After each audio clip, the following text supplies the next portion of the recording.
siya po ay tinatawag naman nga na mentee. Mula po siya sa Mandaluyong. Pag sinabing mentee, isa po ito sa mga na-mentoran. Parang ganon, Sen, ano? So, siya po ay isang multi-talented artist. Dahil ang alam niyang gawin, hosting, singing, mamaya magpapasample kami sa iyo, storytelling, directing, facilitating po ng mga workshop, at acting. Ayan ang gusto kong ipasample mamaya. Acting on stage and on screen, and siya po ay born adventurer. Siya po ay nag-work din sa corporate banking industry, nag-banking industry, and after po ng kanyang corporate job na ito, nag-pursue siya ng career as a freelance performing artist. At nagnegosyo na nga. Ngayon ang negosyo niya ay tinatawag pong storytelling industry in the Philippines. Ang tawag ay Story House. Ito yung tinatanong mo kanina, Senator Bamano. Yes. Story House. Ito tinatanong po ko kung tuloy pa rin. At mukhang tuloy pa rin naman, no? Yes, Story House. Ito po ay grupo ng mga mahilig magkwento, mga storytellers. Nabuo po ito since March 2011. Siya po ang first Filipino member ng tinatawag na International Storytelling Network, Red International. Sige nga. Naku, nahirapan ako, Sen. Red International de Cuentos. Tama ba? Cuentos and professional storyteller. Ganun pala yun. He performed in Hawaii and Singapore, Iran, California, Morocco, dami na pala, no? United Arab Emirates, and nanominate din po siya as ulirang Mandaleño o taga Mandaluyong. Tama ba? Taga Mandaluyong by Metrobank Foundation. So nabigyan ka na rin ng award, ano. He also owns Circle of Learners Tutorials Center, which is catering to preschool kids situated in Mandaluyong City. Welcome po natin ang Go Negosyo mentee and DTI mentee, si Kuya Jay Menes. Kuya Jay, good morning ngayong hapon. Good morning sa hapon. Magandang pagbati pala yun. Ngayon ko lang narinig yun actually. So sa mga hihiramin na rin niya yan. Malamang. At saka yung joke, I think I will use it profoundly. Yes. Sa susunod may bayad na yan si Sen, ha? Libre po yun. Yan. Basta ibulong nyo lang pagkatapos galing kay Senator Makino yung joke na yan. Pero nagdududa na ako, siya yung mentee, siya yung mentor, edi ako pala yung mentor. Yan ang gusto ko. Kumpletong-kumpleto po ang barkadahan natin ngayon. Sir Jay, welcome sa program. Maraming salamat sa pag-imbita. Oo. So ngayon ang kasama natin, Senator, isang nagtuturo, isang tinuturuan. Tama. Gaano ka-importante yung relationship na ganyan? Kailangan ba? Kasi normally formal, pag sabing, turuan kita magnegosyo, medyo formal. So tayo may kasamang joke, 'di ba? May kasamang tawanan. Gaano ka-importante 'yan, Sen? Oo, yung mahalaga yung may rapport, no? Tinatawag na rapport, which is yung pag-uusap, pagkakaintindihan, pagkakaroon ng pagkakaunawaan nung mga nagtuturo at mga tinuturuan.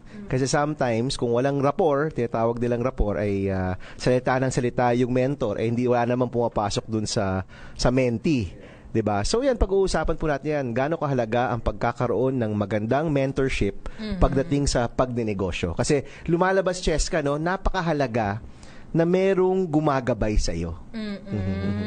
So unahin na siguro natin si Kuya Jay bilang marami sa mga listeners natin yung kailangan ng gabay na katulad ni Kuya Jay before na hindi mo ba alam sa una kung sinong magtuturo sa akin, paano ako magnenegosyo, ganun po ba? Yung pagpunta ko kasi sa negosyo center sa Mandaluyong, aksidente yun eh.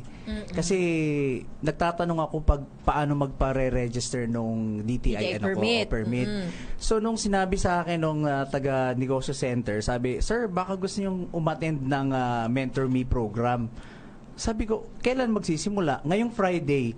So parang inayos ko na kagad yung schedule ko na darating na Friday. And to think, 12 weeks pala yun.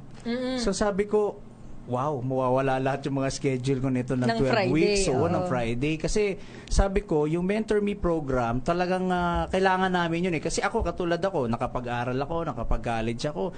Kulang pa rin eh. Ibig sabihin, puro lakas lang ng loob yun eh. What if itong mga nagtuturo sa amin, talagang established, nakita namin na may negosyo, may nangyari sa buhay. So, mas lumalakas din yung loob namin na mag-isip, humingi ng tulong, at saka magtanong. Tanong ko sa iyo, Jay, no, hindi mo naisip, sabi mo na nga, di ba, naka-college ka naman.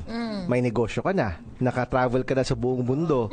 Nung in-offer sa'yo, hindi mo ba naisip, hindi ko na kailangan yan. Ano na ako eh. Alam ko na yan. Alam ko na yan. Hindi ba nag-cross yun sa utak mo? Hindi. Ano siya mas na-challenge pa nga ako dun sa pagbigay nung schedule Kasi ang pinaka-challenge ko lang yung schedule, pero yung pag-aaral walang problema sa akin yun Kasi ang iniisip ko talaga, marami akong ideas marami akong concept, marami akong gustong sabihin, pero wala akong mapagsabihan Wala kang kausap. Wala. Kaya nung sa klase namin, nakakatuwa. Kasi para kami dun yung usapan lang, sa parang nagkakape, nag-uusap. Pag may pumasok na tanong, tinatanong ko na kaagad kasi baka mawala sa isip ko Yung mentor naman namin, they're willing to just listen and then answer. Minsan nga, pagsagot nila, talaga nauubos na yung klase dun sa pagsagot Kasi mas nakikita ko kasi mas kailangan namin yung totoong mundong paraan Hindi yung puro theory, mga puro sasabihin, ganito ang gagawin mo, find the place, kami hindi, nagawa na namin yun Ang kailangan namin ngayon, kung paano yung totoong nangyayari sa practical. totoong mundo. Yun. Practical na tulong at kaalaman, no? Yun talaga. At any point, Jay, dun sa 12 weeks, let's say, nung 4th week, matagal na rin yon, commitment yan, no? Di mo ba nasabi, okay na ako, ayos na to? Hindi, kasi yun nga, nakita ko kasi yung program na iba-iba yung tinuturo at kailangan ko yon. Kasi parang sabihin ko na refresher yon, pero iba kasi yung nangyari nung panahon na nag-aaral ako hanggang sa ngayon So mas naging apt or angkop ngayon yung mga pinag-uusapan kasi ngayon yung nangyayari. Kunyari, like may gamit ng cellphone. Ibig sabihin, pwede ka na pala magbenta using your cellphone. Wala naman Facebook 10 years ago. Wala naman, di ba? Wala So marami talagang tinuro sa amin na magagamit namin dun sa ngayong panahon At saka sa darating. Yun ang pinaka parang sa akin kahit na sabihin 12 weeks yun. Napakatagal para sa akin yun. Pero wala talagang sabi ko, kailangan namin to. So, gagawin ko to hanggang matapos. Hanggang finally, natapos din namin. Oo. Ikaw ay nagtrabaho din sa bangko at sabi nila, syempre, pag senator, lagi ka nakakakita ng maraming pera. Ang biru-biruan ng mga nagtatrabaho sa bangko, dami kong binibilang, di naman akin. Totoo ba yun sa Kuya Jay? Tama yun. Kasi yung bangko namin, foreign bank yan So, galing siya sa Malaysia. Isang malaking bangko yan sa Malaysia. Napuntahan ko na nga yun Sabi ko, bilang nga ako ng bilang, kahit dollars binibilang ko, hindi naman sa akin. Sabi ko, anong mangyayari sa buhay namin kung bilang ka ng bilang, hindi naman sa'yo. So kahit na bilangin ko yung konti o mas dumami ng konti dun sa natatanggap ko sa pagtatrabaho, malaking bagay na yun sa akin. Kaya ako nag-decide na mag-resign noong 2003. Kasi sabi ko, ayoko na magbilang ng di sa akin. Yung next na bibilangin mo, yung iyon dapat. Sa akin na. Tsaka pinaghirapan ko talaga, nakita ko kung saan ang galing. So, mas masaya siya. Pero tsaka, mas maselan bilangin yung sayo, no? Parang mas mabagal ka magbilang kung talagang pinaghirapan mo. Kasi yung stocks, di ba? Parang robot ka na yan, di ba? Pero pag pinaghirapan mo yun, talagang iisa-isahin mo yun, di ba, Jay? Dinanamnam yun, Oo, tsaka yung bang nakikita mo yung worth nung ginawa mo, na alam mo, nagtrabaho ka, ito natanggap mo, na hindi doon sa dahil sa kailangan pumasok ka lang sa opisina, pumasok ka ng 8 to 5, tapos uwi ka na sa bahay. Alam mo na kasi, ako kasi, nung nasa bangko pa ako, alam ko na kung magkano sasahurin ko Kasi alam ko na yun, nakukompute ko na yun Kung nag-overtime ako, nag-double pay, alam ko na lahat yun. Kaya sabi ko, wala nang challenge. So ngayon, nung nag-resign na ako, nagnegosyo ko. Actually, yung negosyo ko nga patungkol din sa mga entertainment sa mga kids So nung nakagawa ko one time, ito yung pinaka-turning point kung ba't ako nag-resign Nagawa ko isang Sabado, kumita ako ng parang sa isang buwan kong sahod. Wow. Sabi ko, pwede pala kung makakuwala ako ng isang Sabado na marami yon. Tapos, buong sahod ko na sa isang buwan. So, okay na ako. Hindi pa ako pumapasok sa araw-araw. Tapos nata-traffic. Tapos, lagi ka pang naghahabol ng sasakyan. So, diba? Papasok ang basa, uwi ka rin basa ng pawis. Oo, nako. Senator Bob, importante ba yung ganun? Katulad ng ginawa ni Kuya Jay na bago siya nag-resign, pinagplanuhan, hindi yung ayoko na magtrabaho, bitter ako sa mga perang binibilang ko na hindi akin. Ayoko na. Tapos saka ka mag-iisip ng gagawin? Well, talagang dapat pinag-iisipan yan, especially kung may family ka, no? Kasi hindi yan basta-basta. Nung time na ako pa yung nagnegosyo, and this is back in 2005, 2006, no? Umalis akong gobyerno. Nakabilang sa amin ng aking partner yung savings namin at hanggang kailan namin kaya i-sustain yung negosyo. So meaning, meron kaming deadline na after a few months, kung wala pa kaming kontrata, kung wala pa kaming nakukuhang income, ubusan ng lahi to. ubos na ng savings, di ba? Buti na lang, and siya, mas may kaya yung kasama ko noon. Mas matagal yung PC niya, no? Ako medyo mas maaga-aga ng konti. But the month before, nag-zero out yung savings ko. And this is the time na meet ko rin sila Secmon, yung sumasama-sama na rin ako sa Go Negosyo. Doon kami nagkaroon ng unang kontrata namin. Ayun. So, buzzer beater, ah? Buzzer beater, kasi, baka umutang na tayo niyan, no? Baka kung saan tayo kukuha ng pera nung time na yon. But, nakaplano talaga yan. Kasi, I don't know kay Jay, no, kung may sinisweldohan ka pa nung business na yon, meron siguro, di ba? Eh, syempre, uunahin mo muna yung sweldo nung kasama mo kaysa dun sa'yo. 'Di ba? Kasi ikaw yung business owner eh. So kumbaga sa swelduhan, ikaw yung huli. 'Di ba? So talagang, and alam mo na talagang pangailangan 'yan. So you'll do your best to make sure na yung kada buwan mo nakabilang talaga 'yan. Now, at that time single pa ako noon. Of course, ngayon may anak na ako. So at least medyo may konti pa kaming risk taking, 'di ba? Pero pati syempre yung household expenses mo, yung pangkain ninyo, i-compute mo talaga lahat 'yon. So tama yung ginawa ni Jay, no? Na bilang 'yon. Now, ang my experience is mas kaya mo mag-risk kung alam mo yung pera mo. Tama. Kung nagre-risk ka na wala kang kaalam-alam kung anong natitira sa bangko, anong natitira sa wallet mo, anong naiwan dun sa ilalim ng kama mo, ay mas delikado yan. So, kasi baka magulat ka na lang one day na ubus na. Yan sen yung calculated risk na sinasabi nila. Kailangan kinukompute mo, kalkulado mo, hindi yung suntok sa buwan, hindi tsaka, pwede yan practical yan. Talagang maglabas ka ng calculator. Talagang, ngayon telepono na. Labas mo yung telepono mo. Talagang i-compute mo talaga to the month or to the day na may pera ka pa. And then again, kung maganda naman business plan mo or maganda naman yung idea mo, hopefully, mapunuan mo kaagad yun. No? Ayan. Sa pagbabalik natin, itutuloy po ang discussion tungkol sa pagdenegosyo ni Kuya Jay at may mga mentor na tumulong po sa kanya. Pwede talagang pagkakitaan pala ang laway. Kasi sabi nila walang kikita kapag laway lang ang puhunan, pero siya, kumita siya. Isang Sabado, equivalent na daw po ng isang buong buwang sweldo. Kami po ay magbabalik oras natin sa buong Pilipinas. 18 minutes makalipas ang 2:00 ng hapon. Magandang umaga sa hapon na programa ng Go Negosyo. Kasama po natin ang DTI, mga mentors at mga mentee. Pinagtatagpo natin, Senator Bam Aquino. No? Tuloy muna tayo kay Asek Bless at Makibalita. Ano bang mentorship ginagawa ng DTI? Pero bago yan, Cheska, gusto ko lang pong banggitin ang ating text hotline 0947-171-6221. 0947-171-6221. Kung meron po tayong tanong tungkol sa Mentor Me program at tungkol sa pagdinegosyo, pwede po kayong mag-text dyan. Pwede rin po kayong mag-tweet sa @BamAquino. Pwede rin po sa Facebook, Benigno Bam Aquino. Alright. Okay. Kay Asek naman tayo, paano po ginagawa ng DTI itong Mentor Me program? Kailan po nga ulit ito nagsimula para sa mga ngayon lang nakapakinig sa atin? Itong Mentor Me program natin, meron na tayong 2 pilot areas. One in Laguna, and then the other one, of course, is in my second home ko, no, sa Mandaluyong. So, naumpisahan ito, I think mga 12 weeks ago. Okay. So, mag-graduate na sila. Kaya sila yung first batch. Sila yung first batch and sila yung ating ginipig na after them, nagkaroon kami ng workshop, Senator, para tingnan namin, in-evaluate namin kung ano ba ang nangyari, ano ba ang dapat improve, ano ang mga good points, ang mga kailangan nating baguhin or mas enhance pa talaga natin doon. Kasi Bless, gaano kahalaga ang pagkakaroon ng mabuting paggabay sa iyo or yung magaling na mentor sa iyong negosyo? Of course, ang una dyan is you get inspired.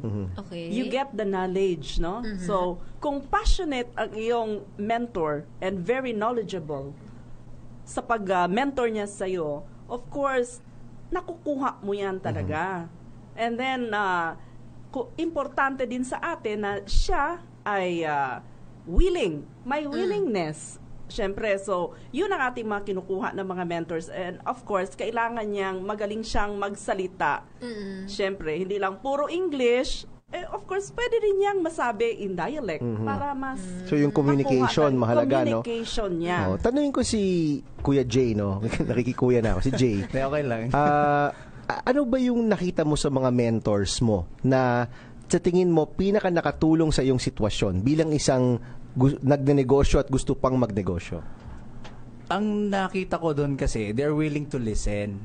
Kasi we have a situation May mga sitwasyon kami na masasabi lang namin yun doon sa mga taong nandun din napunta sa sitwasyon. Napagdaanan rin yun. Kumbaga madali nilang masagot yung tanong namin kasi nakita namin sila, nadaanan na nila Or maaring nasa sitwasyon din sila at madali nilang nasosolve kasi alam na nila yung gagawin Can you give an example, Jay? Isang example na may naisip kang sa sitwasyon mo na naisagot ng mentor. Yung patungkol dun sa halimbawa yung pagpapakilala ng pangalan. Oo, kasi halimbawa sa akin kasi I have this tutorial center. Sa totoo lang hindi ako nagpo-promote ng school namin kasi nga maliit yung space ko. So ngayon, sabi ko sa kanila, ano ba ang pinakamabuting gawin? Halimbawa, kung gusto kong magpalaki ng school. Gawin ko na siyang school talaga. So, sinasabi nila, maghanap ka talaga muna ng magandang spot. Hindi pwedeng umalis ako dun sa lugar ko kasi nandun yung pinakamarami ako market. Kaya nga hindi ako nagpo-promote kasi madali silang makapunta sa amin So, yung mga patungkol dun sa, kunyari, sa branding, tapos yung patungkol dun sa accounting na rin kasi minsan nagagastos mo yung mga pang-negosyo kasi ang lugar kasi namin nandun din yung bahay namin. So nung na-realize ko sobra kasing mabait ako na yung part ng sa school nagagamit din sa bahay. Pero syempre kalkulado ko naman na hindi pwedeng sumobra. Okay na yan. So sa kanila talagang kitang-kita nila yung sitwasyon na yun Sabi nila, ang isang tanong ko nga sa kanila, paano ko ngayon mako-compute yung kita o gastos dun sa school at saka dun sa bahay? So, binigyan nila ako ng breakdown. Yun, napakalaking bagay yun. Kailangan paghiwalay mo doon talaga. Oo, binigay. Kanyari, magkano ang gastos dito, ito yung para dyan, ito para dyan. So, ngayon, nakita ko na, tama nga. Isang malaking yun kumbaga sa Eureka. Eureka. Aha! Nagastos ko. Na-mention mo yung mga ibang mentors mo, Jay, no? Si Sir George, Sir Nix, Vix, si Ma'am Tess. I think lahat naman po sila mga regular guests rin natin. Sino doon yung favorite mo? I'll put you on the spot. Sino yung pinaka-paborito mo doon? Hindi, kasi depende dun sa sa kung ano yung linya nila. Ako yung politiko dito, hindi ikaw. Kailangan mag-name ka. Sino ba doon yung favorite mo? Sa line of work kasi ni Mr. George, ayun. Food kasi siya So, dahil meron akong concept about food, so mas naging paborito ko siya pagdating dun sa concept ng food. Alam na alam talaga niya From the very start, hanggang sa matapos, lumaki, dumami, alam niya. Kaya sabi ko, this is the man. Sabi ko, siya yung dapat kong kausapin kung may concept ka ng pagkain. Si George Winiki po yan. Hi, George! Kung nakikinig ka, partner George. Tapos si Vix naman medyo patungkol sa sa policy. Mga policy, ganitong gagawin mo. Tapos yung actually sa HR nga, nagtataka nga kami. Kasi bakit tuturo mo na kami ng HR? Ibig sabihin, may 10, 20 kami magiging empleyado. Single prop nga kami, kaya nga pumunta kami ng DTI So, parang binibigyan lang kami ng view na, bakit? Hindi ba kayo lalaki? So, sabi ko, lalaki na kami. So, maaaring yung school, lumaki. Magkaroon ko ng ibang mga teachers, mga mga admin. So, ibig sabihin, piniprepare talaga kami dun sa Mentor Me program, not just to look small. Kasi meron silang insight na pati nga yung supply chain management, sabi ko, napaka-jargon sa amin yun. Hindi namin kailangan yun. Pero sabi nila, what if, diba, lumaki kayo, kailangan mo na rin yun. So, may view na kami ng mga papunta sa palaki. Yun ba, Asek, yung dahilan kung bakit ang sessions ginawa ng DTI na 12, hindi ba kakasya kasi sa yung ilang meetings lang tapos wala nang kasunod? 12 sessions. Pero sabi ko nga, nung nag-workshop kami, evaluating the inputs of the 2 pilots, naging na lang siya, naging 10 weeks. 10. Okay. Kaya nang i-compress. Kaya na siyang i-compress, and then ni-retitle namin yung ibang mga modules and then to include some of the topics na nakita nila na importante na feedback naman ng ating mga mentee. Asek Bless, so dun sa feedback ninyo, ano yung pinakamahalaga? Kasi nagre-rating yan, di ba? Ano yung pinaka na-appreciate ng mga mentees na module? Ang na-appreciate nila is itong accounting. Itong accounting. Kasi hindi nga nila... Alam mo, hindi ko in-expect yan. I thought they would talk about marketing. No? Mas accounting yung accounting, because na-realize nga nila na ang dami pala naming dapat matutunan dito Hindi man kami nagre-record, hindi man kami, yung ganon. Si Jay po umiiling-iling eh. Jay, baka you can also comment. Accounting nga ba yung naging pinakamahalaga sa mga modules at mga classes ninyo? Tama po yun. Kasi kita yun eh, di ba? Hindi, tsaka kasi nga, galing kami dun sa pagninegosyo ng lakas ng loob eh. So, ibig sabihin, ang kailangan lang namin, malaman namin na kung may product kami, ibenta namin, kumita kami, tapos na yun. Yun na yun eh. Pero nung sa accounting, para kaming, alam mo, nilubog kami sa tubig na malamig. Nagising kami, o nga pala, lilista mo, nagpamasahe ka, pumunta ka sa market, mamimili ka. So marami siya pala. At saka sabi ko nga, ako nga, lagi ko nasusulat yung dun sa parang feedback. Bakit wala ang mga negosyante ng Public Accountings Office or Accountant's Office? Kasi kung ang mga lawyer may public may mga attorney's office. Attorney's office. Ngayon may problema ka sa law. Kami, wala kaming malalapitan kundi magbabayad kami. Alam mo, kaya nandyan ang negosyo center. Para doon kayo magtanong, di ba? Hindi naman Public Accountant's Office, ASEC Bless, no? Pero pwedeng magbigay ng paggabay, no? Paggabay, ang ating mga negosyo centers. Sa mga nagtatanong, ASEC, libre yung 10 sessions na lang ngayon, no? Libre ba ang bawat punta nila kada Friday? Halimbawa sa Mandaluyong, every Friday, libre po yun? Libre siya. Hanggang doon na lang ako. Oo. Kami nang bahala dyan, ASEC. Kami nang bahala dyan sa Senado. Mga detalye at mga kung pwede ba halimbawa Senator Bam, yung mentee na katulad ni Kuya Jay is asking for more information. Yung gusto ko one-on-one maturuan ako. May mga ganong avenues Well, din merong ba? business counselors yung ating negosyo centers, no? At natitrain na naman sila. Although, to be frank, yung mga mentors kasi sa Mentor Me program ay in fairness, mga Go Negosyo certified yan eh. So they've already gone through the process of putting up a business, no? Okay. Yung ating business counselors, hindi naman lahat sila nakapagnegosyo, although natitrain sila to provide the right type of support. So kahit sa accounting, makapagbibigay naman ng advice yan sa design. ASEC Bless, no? Tama naman, di ba? Yung tanong ko na lang to kay Jay, yung mga mentors, I'm sure, Facebook friends na kayo. Yung iba. Yung iba, di ba? So, na-try mo na ba mag-PM sa kanila na... Hindi naman. Hindi pa? Nahiya ka pa magtanong? Hindi kasi parang... Tinanong niya na lahat naman ng na yung seminar. binigay mo. Kumbaga, let of us test Discover it eh. na lang. Discover namin. Tapos kung talagang hindi na namin kaya, doon nagte-text na ako. In fairness talagang mabait si Kuya Jay. But alam mo Kuya Jay, ito yung nakakalimutan ng maraming tao. Sometimes, nagde-text back lang tayo kapag may masama tayong experience or kapag may tanong tayo. Yung mga mentors and somebody who was also, nakatulong rin sa mga iba, maganda rin makakuha ng feedback na positive naman. So, sabihin ni Jay, yung art cafe ko, itatayo ko na. Malapit na yung launching. Gustong marinig yan ng mga mentors. That's a big emotional accomplishment yan kapag yung natulungan nila nakasucceed. Kaya yung mga mentors, mas ginaganahan mag-mentor kapag may nagte-thank you. Oo. Di ba, Sen? Or kahit maliit na bagay na, kahit di pa yung launching, kahit, alam mo, sir, yung nasabi ninyo, ang ganda ng idea, ngayon, it's good. They will really appreciate. No, ASEC Bless, no? Tama yun siya, Senator. Kasi it will also encourage them, no? Magtatanong yan, kailan ang next? Ayun. Actually, alam mo, yung magiging bottleneck natin sa Mentor Me program, yung dami ng mentors natin, no? Yun yung talagang kailangan bantayan. Kasi yung mentee, marami. Yung center, marami. 270 na yung centers natin. So, yung physical place, yung ating mga gustong tulungan, marami yan, no? Yung quality mentors yung kailangan talaga natin. In fact, Senator, ang gagawin natin sa launching, so that's why marami ang ating iniimbita, no? Marami yung iniimbita natin. Kasi kasama na doon ang potential local mentors. Kasi it's not all the time na hihingi tayo ng mentors galing sa Manila. So it will be very practical kung nandoon na. And I think marami din, no? Well, marami yan. And usually, yung local chamber of commerce yung nagpo-provide ng magagaling na local mentors. Kasi kapartner rin natin yan, Cheska, yung mga sabihin natin, kunyari, si Bulacan Chamber, Baguio Chamber, Tarlac Chamber. In fairness, pag nagbubukas kami ni ASEC Bless ng mga negosyo center, nandun din sila.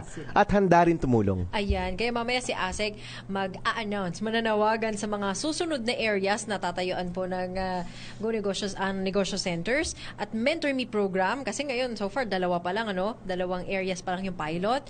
Yung mga susunod, baka kayo na pong susunod na mentor o kaya kayo susunod na mentee ng ating programang ito. Itutuloy natin ang ating discussion sa ating pagbabalik. Oras po natin, 38 minutes after 2 in the afternoon. Balik tayo sa ating talakayan. Ay, nako, Sen, 113 days na lang daw ay Pasko na. Ang bilis ng panahon, Merry, Merry Christmas, Sen, at sa ating mga, sa ating mga guest ngayon. Sabagay, burn na, no? Pwede tayo mag-Merry Christmas. Pwede na tayo mag-Merry Christmas. Kahapon, ang dami nagpatugtog ng Christmas songs. Ang dami mga bumati Hindi pa sa ako ready. radyo. Hindi ka pa ready. Hindi pa ako ready. Anyway, mga kaibigan, ready na po kami sa mga tanong po ninyo. We have a number of questions po mula sa ating text, Twitter line at sa ating studio audience. Simulan ko na. May nagtatanong, ASEC Bless, ang mga graduates ng Mentor Me program po ba ay nagiging mentor din pagkatapos? Meron po tayong example na mentee siya, ngayon mentor na siya. So, pwedeng Pwede mag-upgrade, siyang no? mag-upgrade talaga. Pwede. Kasi naranasan na niya. And then siguro nagkaroon na rin siya ng maayos ang kanyang negosyo. Sinishare niya na qualify ngayon. na siya naging mentor ngayon. And sinishare niya ang kanyang experience. Tsaka, Chess, kayo napansin ko rin sa Mentor Me program, no? Parang peer counseling yung dating, no? Kasi yung magkakaedad naman most of the time, yung mga mentors natin tsaka mentees, no? Jay, no? Baka may makomento ka dyan. Tsaka sabi ko nga yung parang naging business networking na rin Kasi yung mga kasama namin, like yung iba-ibang may negosyo, technically magkakaugnay din Halimbawa, kung food siya, tapos katulad sa akin, tutorial, kailangan ko rin in the long run ng food No, Kasi in fact, magkakaroon ng canteen, ganun. yung isang classmate ni Jay, yung Chef Anton's Bagoong, I Yes, think yung mentor at mentee yan na nag-meet doon at nagkaroon ng nanganak pa ng negosyo. Oo, 'di ba? At alam mo, mabibili mo 'yun online yung kanyang bagoong. Oo, at nagkakaroon na yata sila ng maraming parang distributorship, parang may mga ganun na sa mga susunod. That's your classmate Jay, no? Yeah, so isa lang 'yan sa mga Si Chef Anton. kaklase ni Chef Jay, Edwin. 'di ba? Edwin, Chef Edwin tsaka si Chef Anton. Yung may-ari ng kumpanya nila si Chef Anton. Tapos yung kaklase namin si Chef Edwin. Oo. Ayan. 2 tanong para kay ASEC. Una, kailangan ba na may existing na negosyo na bago ako magpa-mentor o maging mentee sa Mentor Me program? Paano kung balak palang umpisahan? At kailan daw magkakaroon ng Mentor Me sa ibang negosyo centers? Okay. Ang pagkakaalam ko, based doon sa ating pilot natin, sila lahat ay meron ng Existing. naumpisahang negosyo.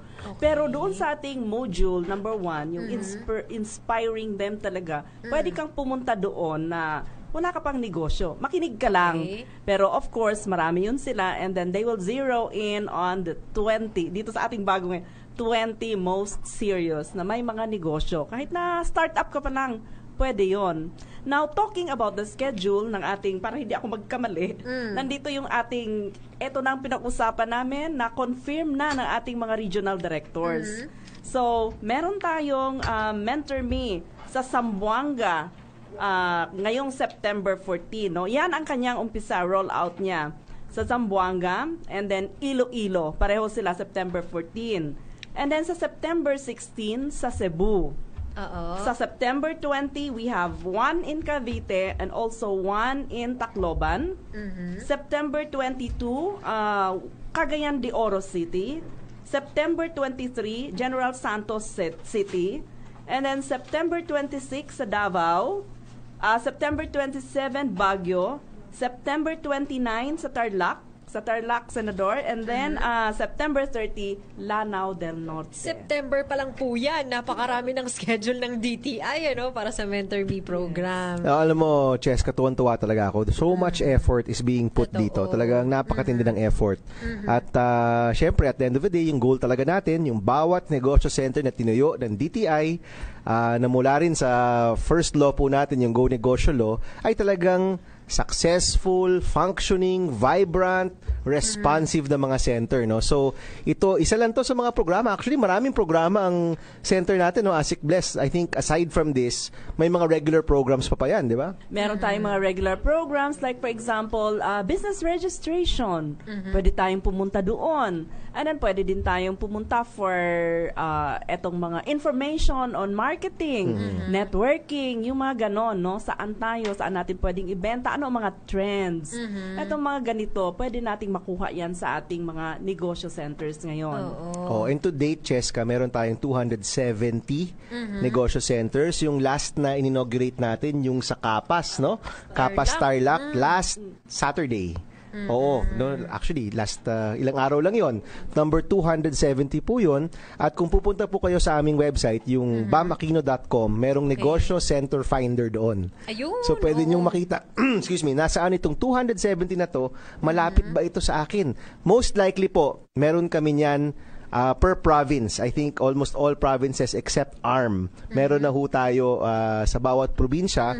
Meron din po sa mga major cities and municipalities. So yung mga schedule na sinabi kanina ni Asik, para malaman nila, lahat ng yon ginaganap sa mga negosyo centers. Ang una, kasi maliit ang ating negosyo center, may mga 100 square meters, mga gano'n. Capacity, oo. Yung pinakauna natin, which is really the inspiring portion, gagawin natin yun sa mas malaki-laking lugar. Venue. Yes. Okay. Kasi mga 100 to 300 ang ating target. Oo. Saan nila makukuha yung schedule na yan, Asik, yung kopya na yan?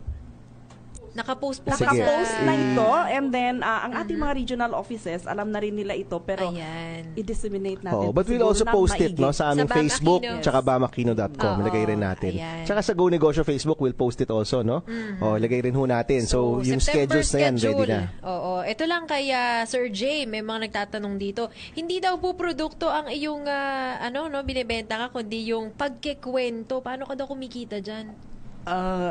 Hindi, marami kasi akong bine-venture pero nagsisimula lahat doon yan sa pagsasalita ko eh. So yung sa school kasi namin, tutorial center siya.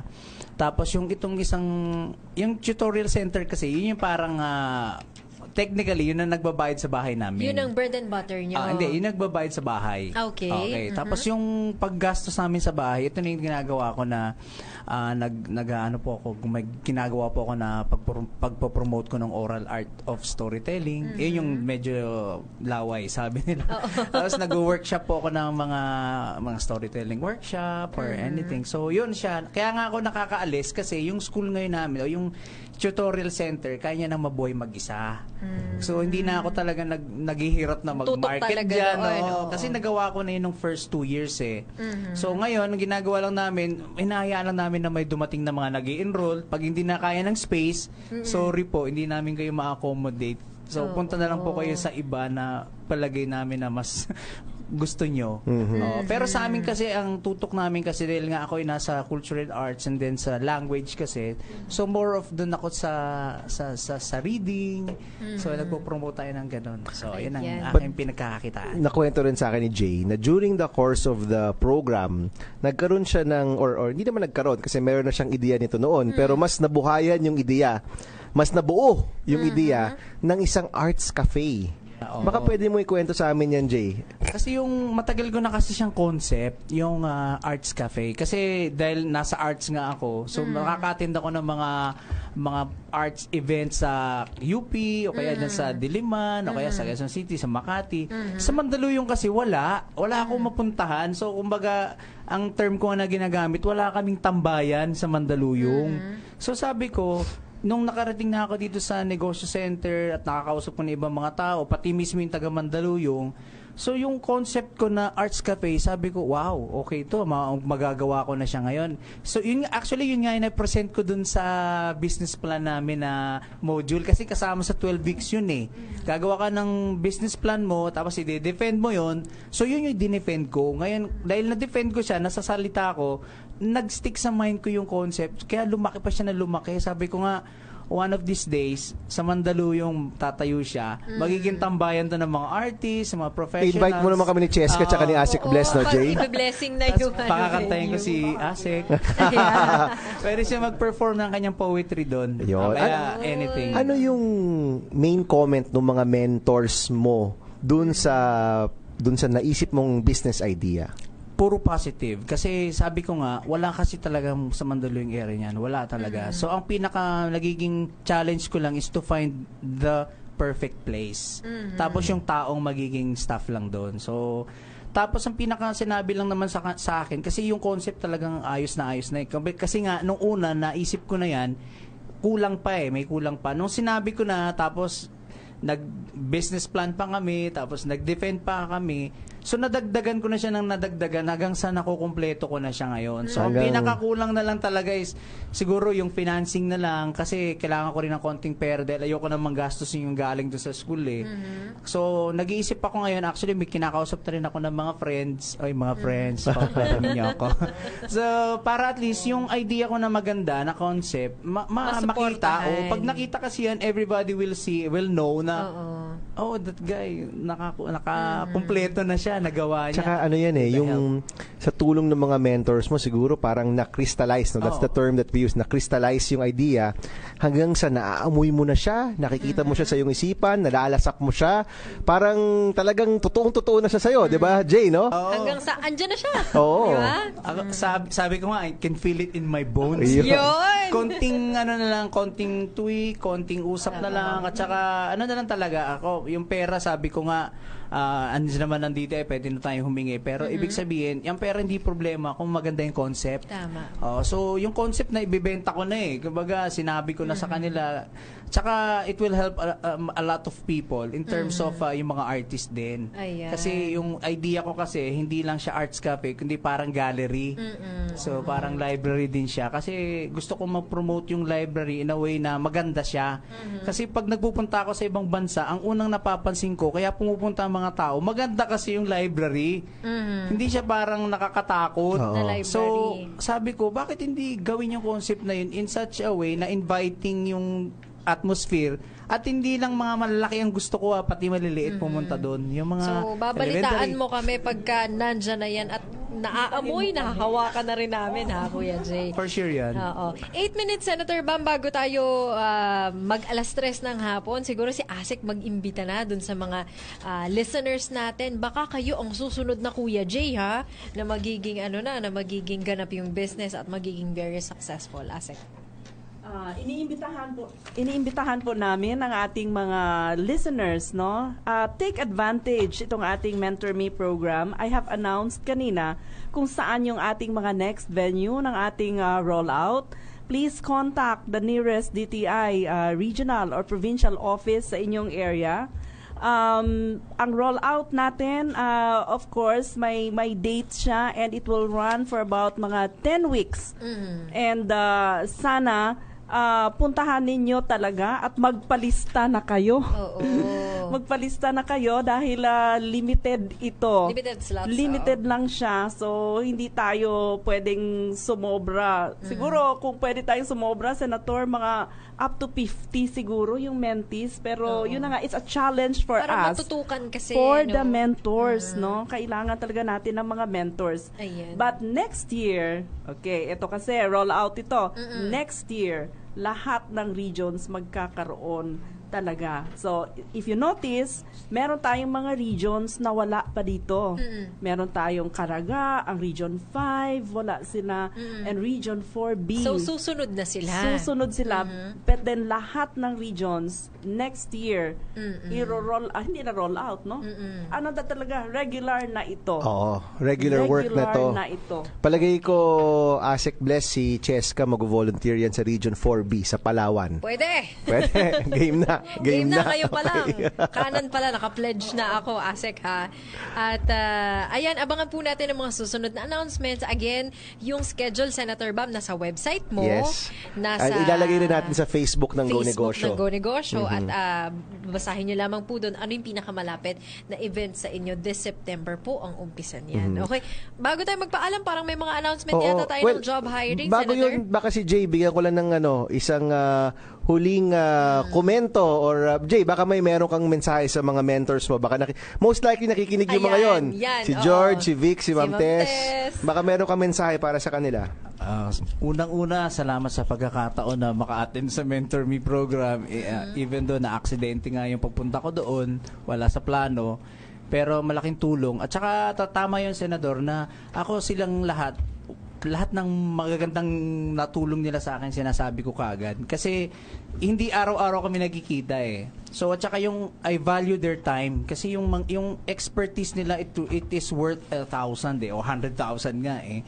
Kaya sabi ko, yung mga gusto pang mag-aral, matuto, magpa-register na lang talaga sila. Tapos kung meron silang hindi naiintindihan, pumunta sila, magtanong sila. Huwag silang matakot na magtanong. Kasi kami na nagnenegosyo, ang naging question namin nadaanan na namin yan baka hindi na namin kailangan itanong. Pero sa totoong buhay, sa panahon ngayon, marami nagbabago. Kaya kailangan huwag kayo matakot magtanong at pumunta po sa Negosyo Center. Alright, maraming salamat Kuya Jay, and good luck sa Circle of Learners, sa Storytellers Group, and sa iyong magiging Arts Cafe. Yes. Imbitado kami ha. Imbitado kami. Kami dun Alright, mga kaibigan, meron po tayong urgent hiring. Ito po sa Philippine Center for Entrepreneurship. Yan rin po yung grupo na nagpapatakbo ng Go Negosyo. Naghahanap po kami ng isang graphic designer. Must have a degree, preferably in graphic design, multimedia arts, advertising, or any related course. Fresh graduates are very welcome to apply. Must have above average or proficiency in the following software: Adobe Photoshop, InDesign, Illustrator, and After Effects. Must have the ability to work with minimal supervision. Must have basic photography skills. Basic writing is a plus. Pwede niyo pong ipadala ang inyong resume kay larajane.mendoza.pce@gmail.com. Ulitin ko po yun. larajane.mendoza.pce@gmail.com. Ayan, pasalamat lang din tayo sa partnership ng Go Negosyo at ni Vice Governor Joey Pilaes ng Misamis Oriental. Salamat din kay Attorney Ernesto Soto na tumulong sa event natin dyan sa Misamis. And of course, watch out for the second leg o second run ng Youth Entrepreneurship Development Workshop o YEDW. I-announce po natin yan in partnership with Go Negosyo and US Embassy. Para sa karagdagang impormasyon, bisitahin gonegosyo.net and Twitter, Let's Go Negosyo. Facebook Go Negosyo Official. Senator Bang. Alright. Cheska, ang bilis ng panahon. Oo. Nagpapasalamat po kami ulit kay Asik Bless and kay Kuya Jay. Salamat po. Maraming salamat po sa nakikinig po sa atin. Sana po may napulot po kayo ng mga tips na pang negosyo. Oras natin, 2 minutes bago mag alas 3. Yan na po ang kabuuan ng ating talakayan ngayong hapon. Pero good morning pa rin po sa inyong lahat.